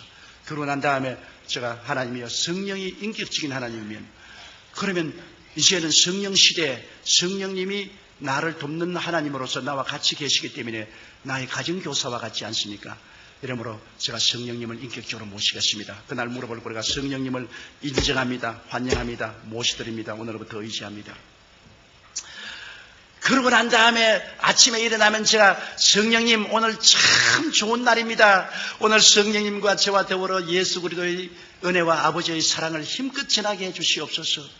그리고 설교를 짓기 전에 성령 보혜사시여 나에게 하나님의 계시를 주어서 진리의 말씀을 깨달아 알게 하여 주시옵소서. 또 설교하러 나가기 전에는 성령님이여 나를 도와서 기름 부어주시고 성령님의 능력으로 설교하게 해주시옵소서. 그래서 성령님 나갑시다. 강단에서 일어날 때마다 성령님 나갑시다. 또 해외에 가면 성령님 또 외국어도 잘 아니까 나는 이제 Let's go dear Holy Spirit. Let's go. 그러면서 그때부터 성령님과 펠로십 교통을 하기 시작했습니다. 내가 성령님을 인정하고 환영하고 모시드리고 의지했습니다. 늘 매일같이 제가 수십 분 수백 번 말하는 것은 성령님 인정합니다. 환영합니다. 모시드립니다. 의지합니다. 성령님 나와 같이 하여 주시옵소서. 성령님 나를 붙들어 주시면 나는 아무것도 못합니다. 그리고 설교가 난 다음 보혜사 성령님이 기름 부으셔서 우리 주 예수 그리스도의 복음을 전할 수 있게 해주신 것을 감사합니다. 성령의 교통. 그 다음에는 파트너십, 동업입니다. 하나님 사업을 하는데 이제는 성령님이 주수꾼의 주인이 되시고 나의 선배 동업자가 되시고 나는 성령님을 따라가는 후배입니다. 여러분께서 우리 성경에 보면은 사도행전 13장에 바울과 바나바와 여러 사람이 모여서 금식 기도할 때 성령이 말하기를 내가 시키는 일을 위하여 바울과 바나바를 따로 세우라 했지 않습니까? 하나님의 복음 사업은 성령님의 일입니다. 성령님이 주수꾼의 주인이에요. 내가 시키는 일이라고 했습니다. 1인称 대명사를 썼습니다. 그러므로 하나님의 사업은 지금 성령님이 주인입니다. 예수님께서 주수꾼의 주인에게 기도해서 많이 추수할 일꾼을 보라고 했는데 바로 성령님이 주수꾼의 주인인 것입니다. 그리고 우리는 일꾼입니다. 주수꾼의 주인 앞에 따라다니는 일꾼이 무슨 큰 소리 하겠습니까? 그래서 그때부터 무슨 일이 있어도 성령님이 아버지 하나님과 우리 주 예수 그리스도의 뜻을 쫓아 나를 인도하여 주시옵소서. 내게 가르쳐 주시옵소서. 성령님 내게 가르쳐 주시옵소서. 그렇게 기도를 하기 시작했는데 하나님 성령께서 너는 목회를 할 거 아니라 온 천하 만국에 나가서 복음을 전가하라. 그 하루 내가 기도를 하는데 갑자기 마음에 성령의 감동이 생겨가지고서 탁탁 일어섰어요. 쓰고 내가 두 손을 이렇게 펼치게 됐는데 이렇게 펼치고서 교회 주위를 픽 한 바퀴 돌았어요. 나도 왜 그런지 몰라요. 그러고 기도하니까 네가 장차 은빛 날개를 타고 온 천하 만국에 가면서 복음을 전가할 테니 지금부터 영어를 공부하라 그러시더라고요. 그런데 내 생각에 천하 만국이 아니라 부산 갈 돈도 없는데 내가 무슨 비행기를 타고 천하 만국에 돌아있는 내 당장 내 마음속에 우습게 생각하더라고요. 이건 정말 내가 이 망상이다. 그런데 기도하는데 마음속에 성령께서는 두고 봐라. 넌 온천하야 되면. 그래서 내가 아버지 하나님 온천하 말고요 한국에서 부흥이나 하게 해 주시옵소서. 그러니까 그때부터 한국에 부흥회를 나가면 부흥회만 나가면 난 그날부터 아픈 게 마치는 그날까지 아파요. 너무너무 몸이 아파가지고서 아유 죽을 징이. 그게 부흥회를 못하겠어요. 그런데 하나님께서 너는 한국에 사지 말고 외국으로 나가라. 그래서 그때부터 영어를 공부하기 시작했는데 저는 6.25 사변 때 전쟁 통해서 자랐기 때문에 정식적인 공부는 우리가 못했잖아요. 학교가 있어야 공부를 하죠. 그래서 정식적인 공부를 못했기 때문에 실력이 없어요. 이래서 그때부터 성령님, 그러면 나는 내 힘으로 안 되니까 성령님이 나를 도와주십시오. 그러고 난 다음 영어 책들을 사가지고서 사전을 가지고서 펼쳐서 단어를 찾아보니 단어는 다 알겠는데 무슨 말인지 하나도 모르겠어요. 단어를 다 찾아도 내가 무슨 말인지 모르겠어요. 그래서 애따 막 다 외워야 되겠다. 성령님 지혜를 주십시오. 그래서 한과를 100번씩 읽었어요. 중학교 영어책을 한과에 100번씩, 고등학교, 그 다음 대학교 과정을, 그 다음 섹스피어까지 합쳐서 그냥 소리내서 아침에 막 계속 읽는 모두 다 외웠다. 참 외워. 그게 막 문법도 모르고 그냥 외워지겠어요. 그런데 그 다음에 이제 온 천하에 나가서 복음을 증했는데 얼마나 감사한지 그렇게 외워놓으니까 입만 열면 영어가 나와요. 조금도 한국말이나 영어 하는 말에 서로 어려움을 느끼지 않아요. 영어로 틀면 그냥 한국말처럼 내가 영어 하겠다고 생각 안 하고도 나오는 것은 성령님이 그때 도와주셔서 자꾸 외우라고 말하니까 성령님이 나의 주수꾼의 주인님으로 성령님 시킨대로 해서 외웠단 말이에요. 그러니까 그 다음부터 나에게 구라파에서 선교 부흥해달라고 요청이 왔어요. 그때부터 1964년도부터 해외에 나가서 선교를 한 것이 좌우간 땅끝까지 다니면서 복음을 전거했습니다. 여러 나라에 여러 환경에 가서 복음을 전거하고 많이 모일 때는 200만 명, 브라질의 리오데자네이루에 갔을 때는 비행장에서 200만 명이 모였는데 도저히 강단에 올라갈 수 없어서 헬리콥터를 타고 강단에 내렸습니다. 사람들이 너무 둘러싸기 때문에 할 수 없어요. 설교를 한 다음 또 헬리콥터가 와서 강단에서 날 태우고 날아갔다고. 그래서 그 덕분에 헬리콥터 한번 잘 타봤죠. 그런데 그렇다고 해서 내가 특별히 설교를 잘하는 것도 아니고 특별한 건 아무것도 없어요. 나는 우리 집 사람이 옥하는 목사님 설교를 참 좋아하십니다. 그래가지고서 옥하는 목사님 비디오를 가져와서 나보고 자꾸 보라 하는 거라 나보고 당신도 좀 옥하는 목사님처럼 저렇게 설교 좀 하라고 말이지. 당신은 왜 저렇게 설교하냐고. 옥하는 목사님 또 교역자 세미나 한데 일일이 구구절절히 올바른 말을 한다고 자기가 무릎을 탁 치면서 목사님이 저렇게 가르치고 저렇게 가르치고 당신은 왜 그렇게 말하겠어. 하나님이 옥하는 목사 둘이가 있으면 큰일 난다 말이야. 하나님은 이 세계에 옥하는 목사님 한 사람만 세워놓고 또 조용기는 조용기대로 한 사람 세웠는데 다른 사람은 나보고 또 설교 잘한다는데 왜 당신만 자꾸 나보고 못한다 그러니. 우리 집 야당이 돼가지고 꼭 나보고 못한다고 자꾸 그러니. 그래서 요번에도 내가 옥하는 목사님 교회 간다 하니까 좋다고 따라오고 있다 그래서 따라오지 마. 내가 못 따라오는데 애먹었다고 일찍이 따라오겠다고 딱 옷 다 입고서 딱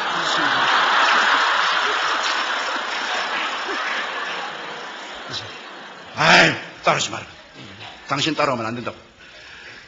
하나님께서 좌우간 성령으로 말미암아 한 사람은 이렇게 사용하고 다른 사람은 은사를 주시게 사용하는데 그래서 저는 교회도 70만이 된 것 왜 되는지 몰라요.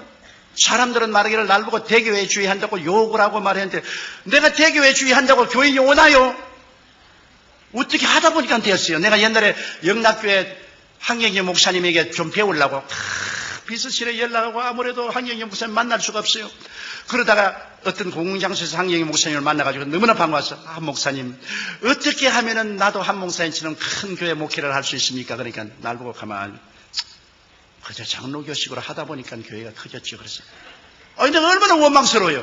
이 할아버지가 자기만 크게 하려고 나에게는 비결을 안 가르쳐주고 어떻게 하다 보니까 이렇게 되었다고 말이지. 야, 너무나 야속하다.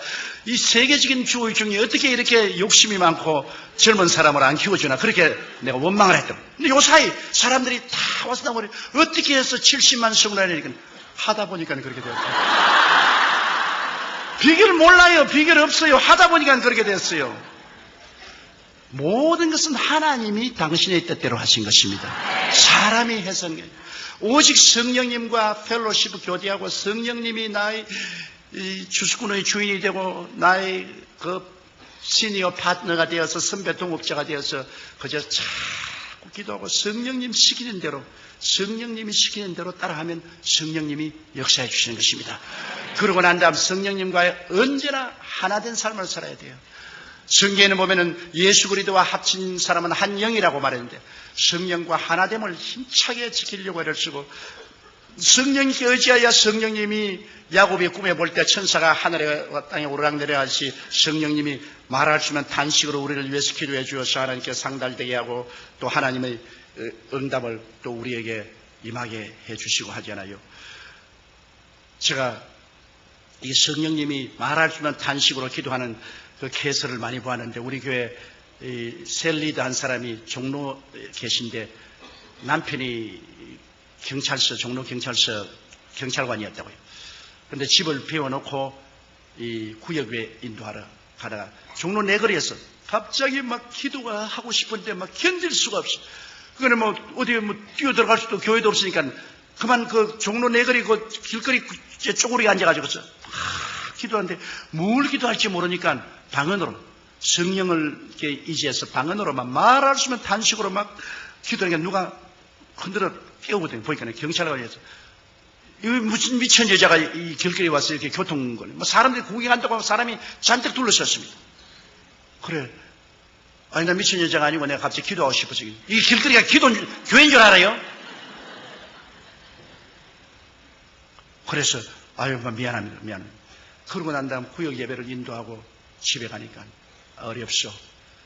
강도가 들어와가지고서 뭐 집을 막 완전히 뭐 다 뒤져 놓았는데 서랍 다 뽑아놓고 그냥 막 옷까지도 다 흐트러 놓고 뭐 야단났습니다.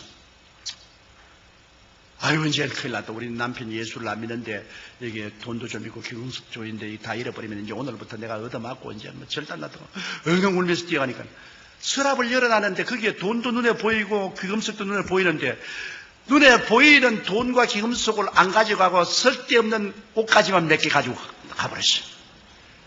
하나님의 성령이 도와주신 것입니다. 바로 도둑놈이 들어올 그때 길거리에서 그는 말할 수 없는 단식으로 기도를 한 것입니다. 하나님 성령이 들어주셨죠. 또 우리 교회 성도 한 분은 남편이 버스 운전기사인데 자기가 부흥회 가서 낮 예배에 참석했는데 아이고 뭐 강사가 설교하는데 설교 듣고 있는데 막 너무 막 기도가 막 하고 싶으면 견딜 수가 없어. 그러면 입을 막고 막 방언으로 막 기도를 하고 막 눈물을 흘리고 그러다가 속이 시원해서 집에 왔는데 남편이 얼굴이 새노랗게 돼서 들어오거든. 그래 어떻게 오늘 하나님이 안 도와줬으면 난 죽었다. 버스를 운전하고 가다가 버스가 고장이 나가지고서 뒤에다가 돌을 그어놓고 사람들 다 내리라고 해서 위에 가서 핸들 조작을 하는데 돌이 빠져나서 버스가 뒷검질해서 그냥 언덕으로 굴러내려갔어요. 그런데 그 난간에 바퀴 두 개가 달려가 달랑달랑 달렸어요. 그대로 굴러갔으면 죽었을 것인데 그래가지고서 벌벌 기어 나왔어요. 그런데 버스는 앞바퀴만 난간에 달려서 달랑달랑 했어요.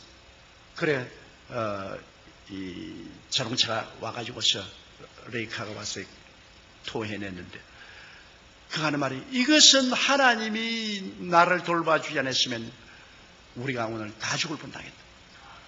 바로 그 시간을 맞춰보니까 이 자매님이 간절히 방언으로 기도하던 그때 있었습니다. 나도 그런 체험을 한번 했어요. 제가 여수에 집회가 있어서 호남선 열차를 탔는데요. 서울역에서 타니까 앞에 어떤 할아버지가 한 번 탔는데 막 그 아들들이 와가지고서 며느리하고 선물을 많이 얹어주고 영감이 막 풍치가 좋습니다. 그래 용산역을 지나가는데 마음속이 막 견딜 수 없어. 그럼 저는 이 월요일날 가면 차에서 좀 잠을 자려고 하는데 막 기도가 나와서 뭘 기도할지 몰라서 방언으로 막 내가 참 기도를. 나중에 이 할아버지에게 전도하라 그래. 그래서 내가 할아버지 올해는 참 풍년이 들어서 좋겠습니다. 오늘 일기도 좋고요. 하나님이 대풍년 주었습니다. 하나님은 무슨 하나님? 열심히 하니까 됐지. 그래서 할아버지는 하나님 안 믿습니까? 하나님은 무슨 하나님을 믿어? 하나님 어디 있어? 봤어 하나님? 그래서 아유 그러지 마세요. 하나님이 왜 없으면 천지와 만물을 어떻게 지었겠어? 그 하나님이 아들을 보내주셔서 우리를 구원하시려고 하는데 할아버지 꼭 예수 믿으시면 그때는 철도 경찰이 있었어요. 철도 경찰이 그 기차에 왔더니 여보 철도 경찰, 우리 아들 며느리가 말이야 모처럼 내가 편안하게 가라고 1등 열차를 사연데 이 예수쟁이가 옆에 와가지고 자꾸 날고 예수 믿으라고 말이야. 내가 뭐 신란시를 못 견디겠더니 이거 경찰관이 오더니만 나보고 경에 딱 보시니 이건 대한민국 철도입니다. 교회가 아닙니다. 설교를 하려고 하던 교회 가서 하시고 여기 사지 마세요. 어찌 민망스러운지 내가 말로 못하겠어요. 그래서 에라만 니는 지옥 가든 말든 내가 상관할 거 뭐냐고 내가 또 눈 감고 하니 또 방언 기도가 자꾸 나오는 겁니다. 그래서 그래 또 손에서 방언으로 막 기도하니까 급기야 내 마음속에 입에서 무슨 말이냐면 이 영감 1시간 이내로 죽는다 그래요. 궁금한데 그러니까 내가 불시간에 영감님 지금 예수 안 믿으면 1시간 이내에 죽어요. 불시간에 영감이 웃더니만 정말 예수쟁이 미쳤다 그지 미쳤네. 내 나이 아직까지 이제 겨우 환갑 지냈는데 아직까지 나 건강에 자신 있어. 그러지만은 진로 소주를 2병을 사가지고서 그러지 말고 나하고 화해하자. 그러면서 진로 소주 1병을 내게 주고 1병을 제가 따로워서 주면서 그래서 우리 진로 소주 같이 먹고 화해하자. 그랬어요. 나는 더 좋은 소주가 있습니다. 그러니까. 그럼 그 소주 있으면 나하고 좀 일찍 나는 먹으려고 했는데 할아버지가 안 먹으려고 하잖아요. 그 소주가 뭐냐 그래. 예수 소주요. 그러니까 아이고 또 예수쟁이 또 예수 얘기한다 그래. 할아버지 그러지 마세요. 내가 보기엔 할아버지 꼭 구원받아야 됩니다. 그러니까 나 구원받으려면은 아직까지도 내가 젊으니까 내가 10년이나 20년 후에 내가 예수 믿을 수도 있으니까 지금 나보고 괴롭히지만 그럼 또 내 경찰 또 부르겠다 그래. 아이고 막 언제 나 그만두겠다. 이 사람이 진로 1병을 먹고 네 병까지 다 먹었어요. 네 마시라고 준 것도 다 마시고 난 다음에 대전을 지나서 호남선으로 돌아서는데 바람 쐬겠다고 밖으로 달리는 열차에 잡고서 나갔다가 떨어져서 그 자리에 죽었어요. 갑자기 사람들이 와가지고서 진보다리를 찾고 그 다음에 경찰이 와가지고 당신하고 아까 입승강한 그 영감을 아느냐 어떻게 되냐 나는 모른다고. 그 다음에 내가 잠이 들었는데 영감이 언제 술 먹고 나가지고 떨어지는데 모른다. 이 사람이 그냥 떨어져서 바퀴로 들어가서 직살했어요. 그래서 하나님의 성령의 인도는 꼭 따라야 된다는 것을 내주셨습니다. 그날 내가 좀 더 강제로라도 그냥 전도를 할 걸 가지고서 막 강제로 안 했더니만 진짜로 1시간 이내에 이 사람이 세상을 떴어요. 이게 성령과 동업하면은 성령이 그 희한한 일을 하시는 것입니다. 제가 신학교를 이제 졸업을 하는데 그때는 신학교 졸업하면 교단에서 돈을 대주는 사람도 없고 아무것도 없으니까 전부 다 올 때 갈 데가 없어요. 거의 고아들이에요. 그래서 강단에 모여가지고서 전부 울면서 어찌할 줄 모르고 기도를 하는데 하루 저녁에 이제 참 졸업생들이 모여서 기도를 막 하고 있는데 우리 최야실 집사님은 저 앞에서 기도하고 있고 난 뒤에서 기도하는데 내가 방언이 자꾸 나와요. 그래 방언이 나오다가 그 다음 방언 통역이 나와요. 하면서 앞으로 가서 저 최야실 집사님에게 기도해 주라고. 최야실 집사님은 그때까지도 자가용 타고 신학교 왔어요. 부자였어요. 그 샤틀 회사 사장이고 나는 슬픈 놈은 거지인데 무슨 거지가 가서 부자에게 기도해 줍니까? 그래서 안 하려고 그러는데 방언 통역에 최야실 목사님에서 기도해 주라고. 그래 나가 집사님 내가 기도하는데 최 집사님에서 기도해 주라고 그랬는데요. 그러니까 널 쳐다보니 기도해 주세요. 그래요. 그래 내가 머리에 써놓고 간절히 기도를 하니까 방언이 또 나오더니만 또 방언 통역이 나와요. 뭐라고 하냐면 좋은 말이 나오면 좋은데 당신 신학교 졸업 받고 난 다음에 남편에게 이혼당할 거예요. 남편이 당신을 버리고 다른 여자하고 결혼하고 이혼당할 거예요. 당신은 굉장히 생활에 고통을 당할 거예요. 그러고 난 다음에 그 다음 장면이 기가 막힌 장면입니다. 지금 안수하고 있는 이 사람이 당신 사위가 될 거예요. 아이고 이건 내가 절대로 강성이 났습니다. 이건 이제 거지 같은 놈이 말이야 장가가려고. 난 그 집 딸이 있는 줄도 내가 몰랐는데 내가 얼마나 당황한데 그런데 막 계속해서 말이 나온 거예요. 그리고 날고 가는 말이 이 당신이 사회에 될 이 사람은 군대에 가서 거의 죽은 사람에 대해서 제대에 나올 거예요. 그러고 난 다음에 당신 딸하고 결혼해서 함께 목회할 거죠. 그러니까 탁 이제 손을 떨치더라고요. 우리 최 집사님이요. 그러면서 날 보고서 별난 사람 다 봤네. 그러더라고요. 그러니 내가 먼저 안질부절이요. 그래서 내가 하나님께 나서 하나님, 나 그런 그 꿈에도 생각하는데 왜 그런 말이 나오게 합니까? 사탄아 물러가라. 사탄아 물러가라. 이놈의 내가 사람이 재수가 없으려니까 희한한 기도하는 사탄아 물러가라. 사탄아 물러가라. 그런 저 속으로 사탄 아니다. 두고 봐라. 그래가지고서 학교 졸업하고 나는 이제 미국으로 유학을 가야 되겠다 싶어서 선교사 집에 가서 머물면서 선교사들에게 한국어를 가르치고 있었어요. 근데 우리 최 집사님이 저 불광동에 가서 고아원 한다고 애들하고 교회 세운다고 한다 그래요. 그 이야기를 듣고 내가 한번 구경하러 갔습니다. 구경하러 가니까 세상에 거지도 그런 거지가 없어요. 왜 이렇게 되시겠냐? 남편에게 이혼을 당했다 그래요. 남편이 네가 주의 종이 될 것이냐, 안 그러면 나하고 댄서 같이 차고 이렇게 살 것이냐. 난 주의 종이 되겠네. 그럼 이혼해서 재산 다 뺏기고 거지가 돼가 애들하고 그곳에 가서 있어요. 그래 참 내가 참 포기가 너무 안 됐어요. 그래서 내가 미국 가기 전에 여기 와서 내가 좀 설교를 하고 도와줘야 되겠다고. 그래서 설교를 해주고 같이 도와주는데 교인이 자꾸 모여오잖아요. 자꾸 모여오고. 그래가지고서 내가 이제 미국 가려고 하는데 교인이 한 300명 되니까 교인들이 들고 일어나서 미국을 왜 갔냐고 말이야. 우리 가난한 사람 버리고 말이야. 자기 혼자 출세하려고 하냐고 말이지. 막 울고 불고 고함치고 가 미국에 못 갔죠. 그래서 교인 한 300명이 돼가지고서 제가 1959년도에 육군 2등병으로 논산에 갔어요. 그 논산에 가서 훈련을 받는데 내가 몸이 약해요. 제가 폐병으로도 고생했고 심장도 약해서 뛰지를 못해요. 근데 그때는 뺏고 돈 없으면 제대도 안 되고 아무것도 안 돼요. 그래가 그 훈련을 참 기가 막히게 된 훈련을 받고 난 다음에 그 다음에 또 배속을 어디 받았냐? 정보 부대에 배속을 받아서 북한에 갔다 오라는 겁니다. 아주 무서운데 그냥 배속을 받아가. 그래가 고된 훈련을 받았어요. 낙하산 타고 떨어지는 것 하고 요격 훈련하는 거 하고 무슨 훈련을 받고 얼마 안 있으면 나도 떠나야 되는데 내가 하루 저녁에 중무장을 하고 철조망에 서서 울었습니다. 하나님, 나는 사람을 못 죽여요. 주의 종이 어떻게 사람을 죽입니까? 그럼 난 총을 쏠 수 없이 하나님 날 좀 살려주시오. 근데 얼마나 배가 틀고 아픈지 내가 견딜 수가 없어요. 가서 아침에 거의 죽게 돼요. 그 부대 군인관이 와서 이게 죽겠다고. 그래가 이 수도육군 병원에 탈창이 됐어요. 8시간 수술을 했습니다.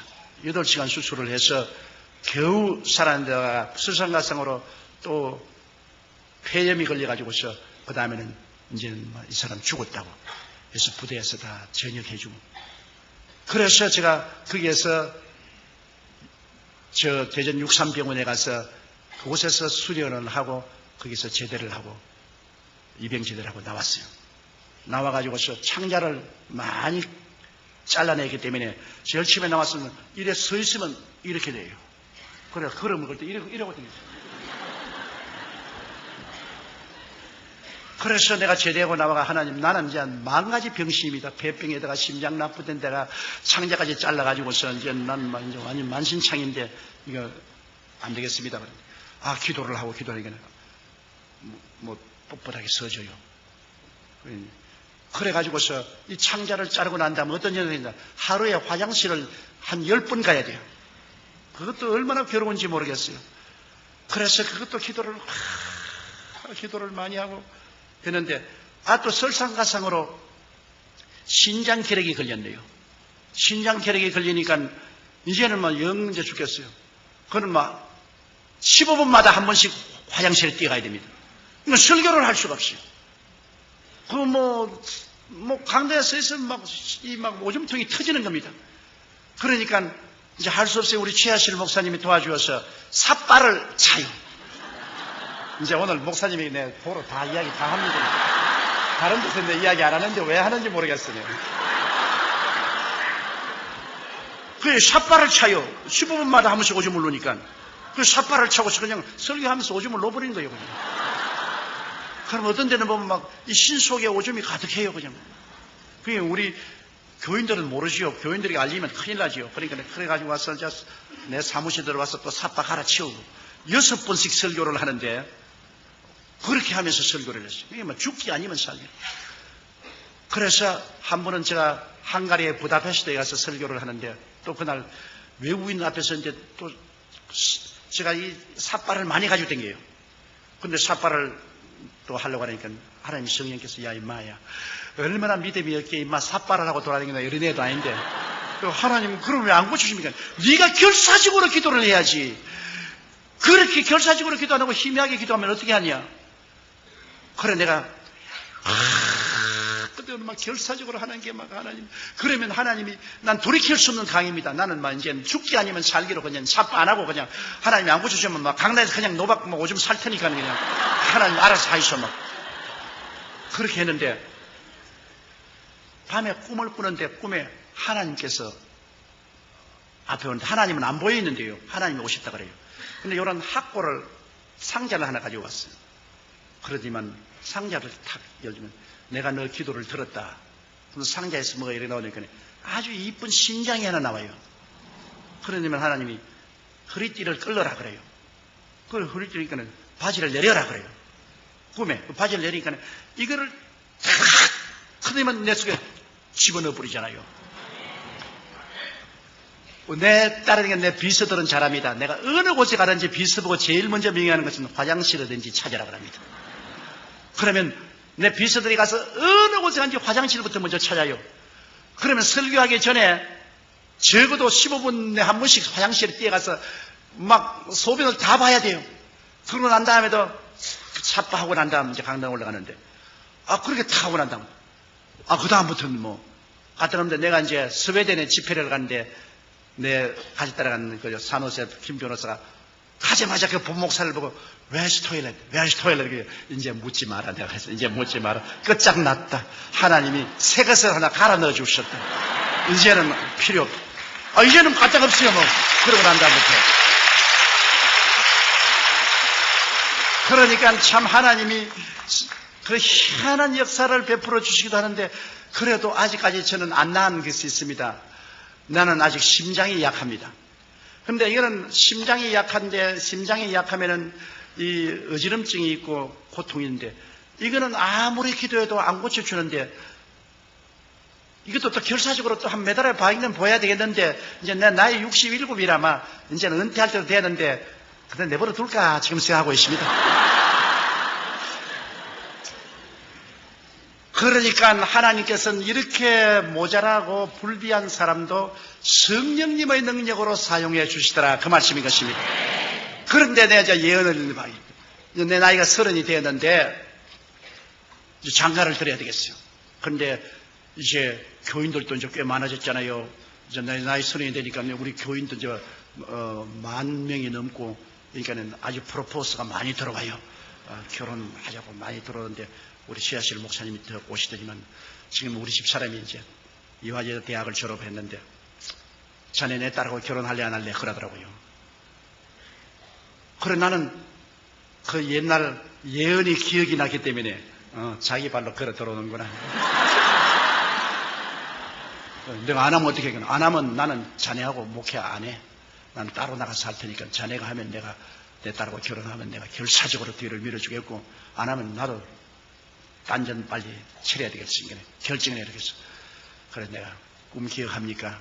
그때 날 손 탁 뿌리쳤지요. 그리고 이제는 왜 와서 딸 주려고 합니까? 그때야 뭐 철판도 없는 거지 같은 사람이 와가지고서 그런 말을 하기에 날 꿰려고 그렇게 하는 줄 내가 알았지. 그러나 예언 그대로. 그래서 내가 결혼을 했어요. 우리 집사람하고 결혼하고. 그리고 우리 장모님을 모시고 사는데 10년이 지난 날에 그때 예언이 그렇게 나와요. 10년이 지난 후에 너희 남편이 도로 돌아올 것이라. 그런데 10년이 지난 후에 하루 눈이 오는 날인데 누가 대문 밖에 서 있어요. 그래 나가 보니까 우리 장인 영감이 보따리를 싸고 대문 밖에 있어요.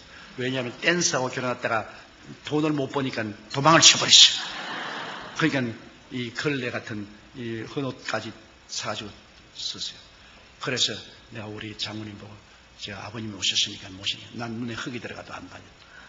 언제 우리 고생하고 괴로울 때는 자기 다른 여자하고 아주 놀아지기고 난 다음에 이제 우리가 이제 성공해서 잘 살만하니까 찾아와.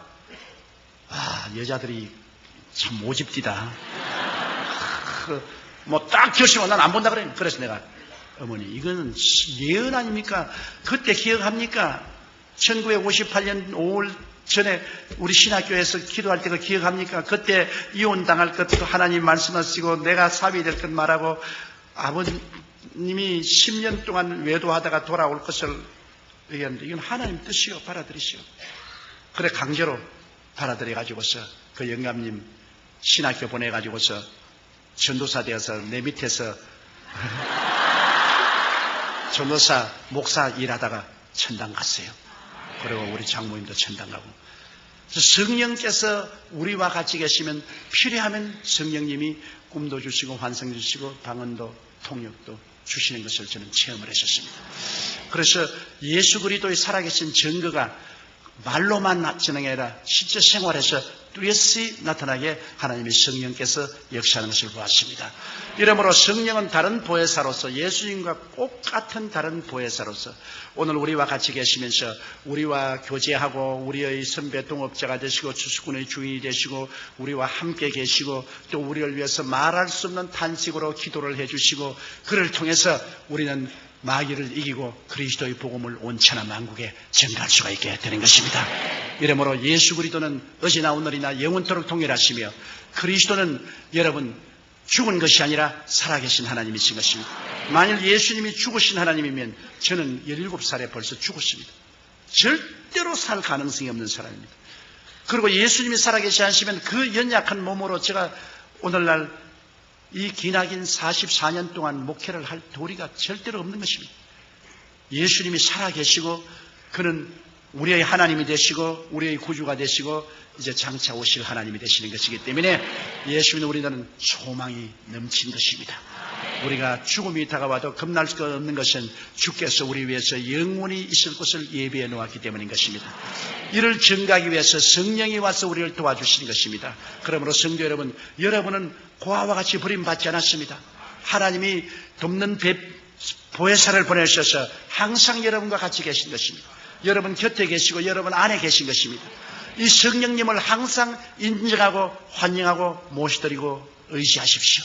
보혜사 성령님이 여러분에게 기도할 수 있는 힘을 주시고 은혜를 주시고 능력을 주십니다. 우리는 혼자 예수 믿지 않습니다. 위대한 하늘에서 내려오신 가정교사인 성령님과 항상 같이 우리는 예수를 믿는 것입니다. 성령이 같이 계시면 조금도 두려울 것이 없습니다. 성령께서 초인적인 능력을 주심으로 여러분은 위대한 신앙생활을 할 수 있게 되는 것입니다.